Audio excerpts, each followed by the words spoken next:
Olá, meus irmãos. Nesse vídeo nós vamos falar sobre o batismo com o Espírito Santo e com fogo. O que seria o batismo com o Espírito Santo e com fogo? Quem seria batizado com o Espírito Santo? E quem seria batizado com fogo? Então, meus queridos, nós vamos, neste vídeo, passar esse entendimento. Amém? Então, vamos ao vídeo. O tema do nosso vídeo: batismo com o Espírito Santo e com fogo. Qual fogo? É uma pergunta. Eu quero ler aqui junto com os irmãos Lucas capítulo 3, versículo 16. Mas João disse a todos: eu batizo com água, mas está chegando alguém que é mais importante ou mais poderoso, em outras traduções, do que eu. E não mereço a honra de desamarrar as correias das sandálias dele. Ele os batizará com o Espírito Santo e com fogo. Vejamos alguns comentários aqui a respeito desse estudo. Existem vários estudos sobre o batismo do Espírito Santo. Vamos ver aqui alguns comentários. Vejamos um dos vários ensinamentos dentro da teologia sistemática, dentro do sistema religioso, né? O Espírito Santo traz paz e alegria, e o fogo consome a vida própria e causa dor. Assim como o fogo habita no Espírito, o Espírito habita no fogo, pois Deus é Espírito, mas ele também é um fogo consumidor. E ele deixou aqui uma referência, Hebreus capítulo 12, versículo 29. O fogo fará sentir sua presença imediatamente após a pessoa ser batizada com o Espírito Santo. Vamos ler essa referência de Hebreus para ver se o fogo aqui fala do Espírito Santo ou é uma alusão, né, à ira do Altíssimo. Hebreus capítulo 12, versículo 29. Porque, na verdade, o nosso Deus, Yahweh, é um fogo destruidor. Então aqui fala a ira de Deus, a ira do Altíssimo. O acontecimento de Pentecostes, que já falamos em alguns vídeos aqui passados, também está diretamente ligado nas Escrituras ao juízo de Deus. Isso significa que enquanto os crentes eram batizados com o Espírito Santo, que foi uma capacitação divina para que pudessem não somente serem testemunhas poderosas nas mãos do Eterno para pisar serpentes e escorpiões, mas também falar outras línguas. E essas outras línguas aqui são idiomas.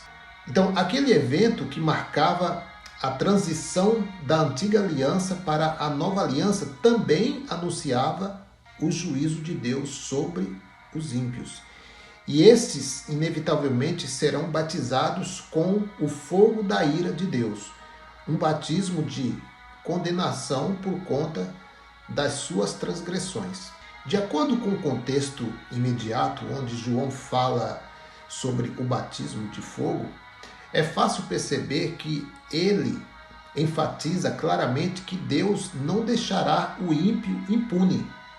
João fala que o machado está posto à raiz da árvore, e toda árvore que não der bom fruto será cortada e lançada ao fogo. Mateus capítulo 3, versículo 10. O batismo com o Espírito é para o trigo. Trigo aqui são os filhos da salvação, os eleitos. O batismo com fogo é para a palha, ou seja, quem eram a palha aqui nesse contexto? Mateus 3,7. Quando viu que muitos fariseus e saduceus vinham para onde ele estava batizando, disse-lhe: raça de víboras, quem lhes deu a ideia de fugir da ira ou do fogo, né, que se aproxima? Então, aquelas pessoas, aqueles líderes daquela época, os fariseus, eles estavam destinados a essa ira, a esse batismo com fogo. Quero ler aqui Mateus capítulo 13, versículo 10. Os discípulos aproximaram-se dele e perguntaram: por que falas ao povo por parábolas? E Yahshua responde: a vocês foi dado o conhecimento dos mistérios do reino dos céus, mas a eles não. Versículo 13. Por essa razão eu lhes falo por parábolas, porque vendo eles não veem, e ouvindo não ouvem, nem entendem. O próprio texto, ele explica sobre o fogo, né? É só você seguir a leitura lá. Versículo 17 de Lucas diz assim, ó: com a pá que tem na mão, ele vai separar o trigo da palha. Guardará o trigo no seu depósito, mas queimará a palha no fogo que nunca se apaga. Então, meus queridos, esse fogo que nunca se apaga, nós já falamos em alguns vídeos aqui também. Se tratava daquele lixão, se tratava daquele local onde os corpos eram lançados e ali eles colocavam enxofre. Por isso que o Messias sempre usa essa figura, né? O enxofre, o fogo que não se apaga, porque todos os tipos de corpos ali, de cadáveres, eram lançados naquele lixão. Então, para que o fogo não se apagasse e aquela podridão não deixasse aquele mau cheiro, então era lançado o enxofre como um combustível. Por isso que o fogo nunca se apagava. E o verme não morria. Por quê? Porque o fogo não poderia consumir toda aquela carne apodrecida. Então surgia os vermes. E nem sempre o fogo consumia todos os vermes. Então, Jesus usou muito, quando ele falava do inferno, ele estava falando daquele local, daquele depósito de lixo, onde todos os corpos ali de malfeitores, ou até mesmo de alguns dos judeus que não cumpriam a lei, a Torá, eles eram apedrejados e eram lançados ali. Jesus de Nazaré, se ele não tivesse recebido o túmulo, possivelmente os romanos teriam lançado Jesus ali naquele local. Então o próprio texto, seguindo aí o texto de Lucas, capítulo 3, o versículo 17 agora, ele mesmo explica esse fogo. Com a pá que tem na mão, ele vai separar o trigo da palha. Guardará o trigo no seu depósito, mas queimará a palha no fogo que nunca se apaga. Então muitos querem forçar o texto bíblico para dar força àquilo que ele quer dizer, não o que o texto diz. Veja um exemplo aqui, ó. Em Mateus capítulo 3, versículo 11, está escrito: eu os batizo com água para arrependimento, mas depois de mim vem alguém muito mais poderoso do que eu, tanto que não sou digno nem de lavar suas sandálias. Ele os batizará com o fogo do Espírito Santo. Observe, meus queridos, que nenhuma tradução, eu tenho aqui várias traduções bíblicas, nenhuma delas, pelo menos as que eu tenho aqui no meu aplicativo, não existe a expressão fogo do Espírito Santo, mas sim com o Espírito Santo e com fogo. Então, meus queridos, eles forçam o texto. Aqui, meus queridos, eu vou ler um texto que os futuristas, eles dão uma manobrada nesse texto, né, nessa passagem bíblica, levando para um futuro incerto. Lucas capítulo 21, versículo 20.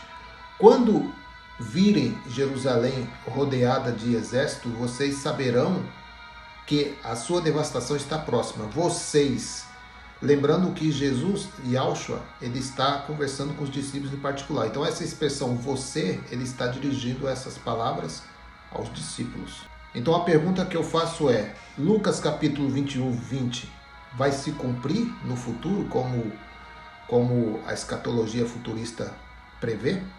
A história registrada por Flávio Joséfo diz que aquilo que foi relatado em Lucas 21, 20 já aconteceu no ano 70. Olha só, vamos ler aqui então uma passagem histórica do historiador Flávio Joséfo. Depois de 3 anos e meio, olha, 3 anos e meio, lembra? 3 anos e meio, a profecia de Daniel. Tito tentou convencer os judeus a se entregar, mas os 2 líderes, João e Simão, não quiseram. E eles mesmos colocaram fogo nas imediações do templo e, mais tarde, no próprio templo e em toda a cidade. Tito, que queria preservar o templo, que era o centro de adoração das nações, precisou entrar ali e destruir os rebeldes judeus. O cerco dos romanos e a guerra civil dos judeus juntos ceifaram a vida de 1.100.000 homens. Este cálculo deveu-se a um censo feito na Páscoa anterior à guerra, quando foram sacrificados 250.600 animais. O cálculo foi feito na ocasião pelo número de pessoas de cada família que vinha sacrificar seu animal, que geralmente eram de 10 a 20 pessoas. Este foi um censo encomendado por Céstio. Então, meus queridos, batismo com o Espírito Santo. Então, muitos erram por não analisar as Escrituras. Meus queridos, quando a nossa mente ela abre um leque para o entendimento e você não consegue mais parar de cavar, porque o poço da sabedoria ele é infinito. Quanto mais você cava, mais você conhece, mais você tem entendimento, mais você quer crescer na graça e no conhecimento. Então, sempre que podemos, estamos sempre trazendo um entendimento. É claro que não somos o dono da verdade, mas nós trazemos aqui pontos históricos para coincidir com os escritos bíblicos e vice-versa. Mas cabe a cada um examinar as Escrituras. Amém, meus queridos? Então, esse foi o entendimento que eu quis trazer. O batismo com o Espírito Santo e com fogo. Qual fogo? Esse foi o tema do nosso vídeo. Graça e paz a todos. Melhor dia, melhor tarde, melhor noite. Eu não sei qual o momento que você vai ver esse vídeo. Até a próxima, ou até o próximo vídeo, se assim o Eterno nos permitir. Graça e paz.